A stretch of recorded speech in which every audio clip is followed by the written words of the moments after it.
ஆறுமுகம் அருளிடும் அனுதினமும் ஏறுமுகம். ஆறுமுகம் அருளிடும் அனுதினமும் ஏறுமுகம்.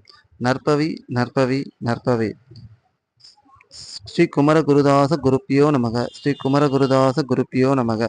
ஸ்ரீ குமர குருதாச குருப்பியே நமக. அன்பர்களே, நாம இன்னைக்கு சண்முக கவசத்தோடைய செய்யுள் 15 பாடலும் விளக்கமும் இந்த காணொலியில பார்க்க போறோம். ஏற்கனவே 14 செய்யுளை நம்ம பார்த்துட்டோம், பாடலும் விளக்கமும். இப்போ 15வது செய்யுளுடைய பாடலும் விளக்கமும் நாம இந்த காணொலியில பார்க்கலாம். வாங்க காணொலிக்கு போலாம். 15வது செய்யுளை நாம இப்ப பார்க்கலாம்.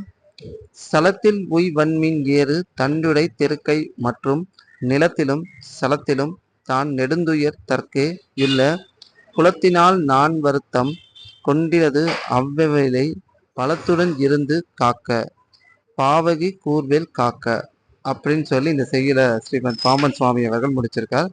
மீண்டும் ஒரு முறை பார்ப்போம்.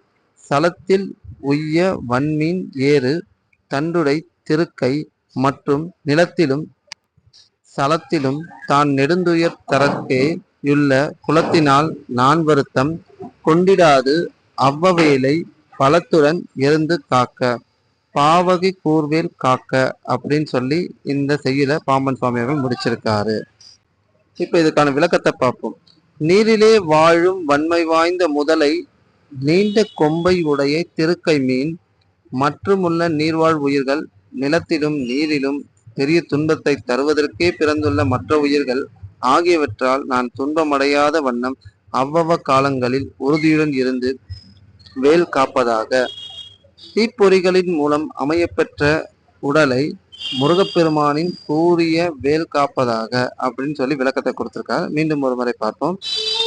நீரிலே வாழும் தன்மை வாய்ந்த முதலை நீண்ட கொம்பை உடைய திருக்கை மீன் மற்றுமுள்ள நீர்வாழ் உயிர்கள் நிலத்திலும் நீரிலும் பெரிய துன்பத்தை தருவதற்கே பிறந்துள்ள மற்ற உயிர்கள் ஆகியவற்றால் நான் துன்பமடையாத வண்ணம் அவ்வவ காலங்களில் உறுதியுடன் இருந்து வேல் காப்பதாக. தீப்பொறிகளின் மூலம் அமையப்பெற்ற உடலை முருகப்பெருமானின் கூறிய வேல் காப்பதாக அப்படின்னு சொல்லி ஸ்ரீமத் பாம்பன் சுவாமி அவர்கள் இந்த அழகான ஒரு விளக்கத்தை இந்த செயலுக்கு கொடுத்திருக்காரு. நாமும் இதை பின்பற்றி இதை பாராயணம் செய்து நல்ல நண்பர்களே, இன்னைக்கு பாம்பன் சுவாமிகள் அவர்களே செய்யுள் சண்முக கவசம் செய்யுள் 15 நாம பார்த்தோம். இதே போல அடுத்த செய்யுளோ அதுக்குண்டான விளக்கத்தையும் நாம அடுத்த காணொலியில பார்ப்போம். நற்பவி நற்பவி நற்பவி.